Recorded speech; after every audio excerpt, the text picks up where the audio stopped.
Welcome to snap and cook channel అండి. ఈరోజు ప్రతి ఇంట్లో ఉండే ముఖ్యమైన మసాలా గురించి తెలుసుకుందాం. అదే జీలకర్ర పొడి. చాలామంది మార్కెట్లో ఉన్న జీలకర్ర పొడిని కొనుగోలు చేస్తూ ఉంటారు. కానీ జీలకర్ర పొడిని తాజాగా ఇంట్లోనే తయారు చేసుకొని ఉపయోగిస్తే తేడా మనకు తెలుస్తుంది. మనం మార్కెట్లో కొనుగోలు చేసుకొని ఇంట్లో వాడుకుంటున్న జీలకర్ర పొడి నిజంగానే తాజాగా ఉంటుందా?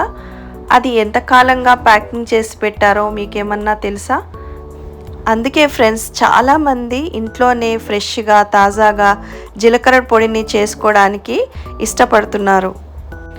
ఇంట్లో తయారు చేసుకున్న జీలకర్ర పొడి యొక్క మొట్టమొదటి ప్రయోజనం దాని తాజాదనం. ఎప్పుడైనా మనం జీలకర్ర పొడిని తయారు చేసేటప్పుడు సన్నని సెగ మీద దానిని వేయించినప్పుడు జీలకర్రలో ఉన్న సువాసన సహజముగా నెమ్మదిగా బయటికి వస్తూ అదే సువాసన మన వంటల్లో అద్భుతమైన రుచిని ఇస్తుంది. మార్కెట్లో కొనుగోలు చేసే పొడిలో ఈ తాజా సువాసన కొంచెం తక్కువే ఉండవచ్చు. మనం ఇంట్లో తయారు చేసుకుంటే మంచి క్వాలిటీ జీలకర్రను ఎంచుకొని వేయించి మన కళ్ళ ముందే తయారు చేసుకోవచ్చు. అందులో ఏమి కలిసి ఉందో అన్న సందేహం మనలో ఉండదు. మనం కూరల్లో వేసుకున్నప్పుడు, పప్పులో, సాంబారులో, రాయతలో ఇలా మనము జీలకర్ర పొడిని చల్లినప్పుడు దాని సువాసన, రుచి బాగా తెలుస్తుంది. మనం మార్కెట్లో దొరికే జీలకర్ర పొడి గురించి కూడా మాట్లాడుకుందాం. చాలా మంచి మంచి బ్రాండ్స్ కూడా మార్కెట్లో దొరుకుతాయి. కానీ ఎక్కువ కాలంగా దాన్ని ప్యాక్ చేసి ఉంచడం వల్ల దానికి సహజంగా ఉండే సువాసన క్రమముగా తగ్గిపోతుంది. అందుకనే చిన్న చిన్న పరిమాణంలో ఇంట్లో తయారు చేసుకోవడమే చాలా మంచిది.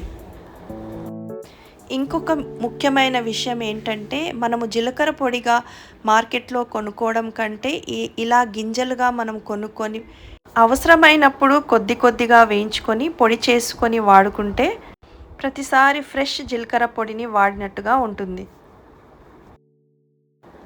జీలకర్రలో సహజంగా ఉండే సువాసననిచ్చే నూనె, యాంటీ ఆక్సిడెంట్స్ మన వంటకు మంచి రుచిని, సువాసనను ఇస్తుంది.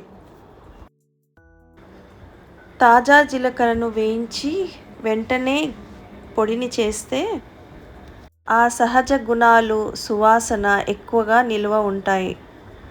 జీలకర్ర పొడి అనేది అది ఒక మసాలా మాత్రమే కాదు, మనము రోజువారీ వంటల్లో వాడే ముఖ్యమైన పదార్థం. అందుకే అండి, చిన్న చిన్న విషయాల్లో కూడా ప్రాధాన్యత ఇవ్వడం మంచిది.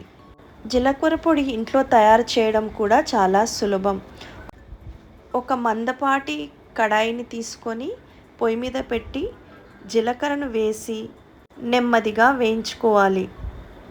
మంచి సువాసన వచ్చిన తర్వాత దానిని ఒక ప్లేట్లో చల్లార్చి తర్వాత మిక్సీలో మెత్తగా పొడి చేసుకోవాలి.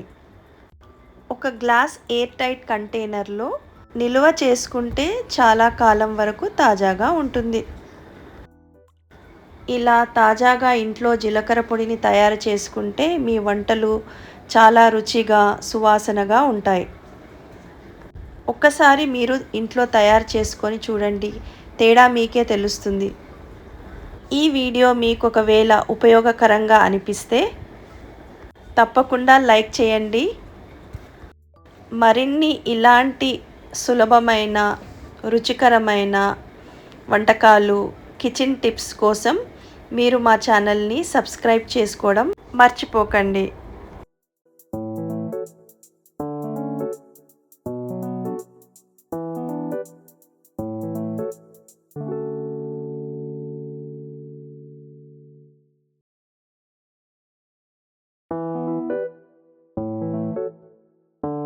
Okay friends, thanks for watching. మళ్ళీ ఇంకొక ఆసక్తికరమైన వీడియోతో మళ్ళీ కలుసుకుందాం.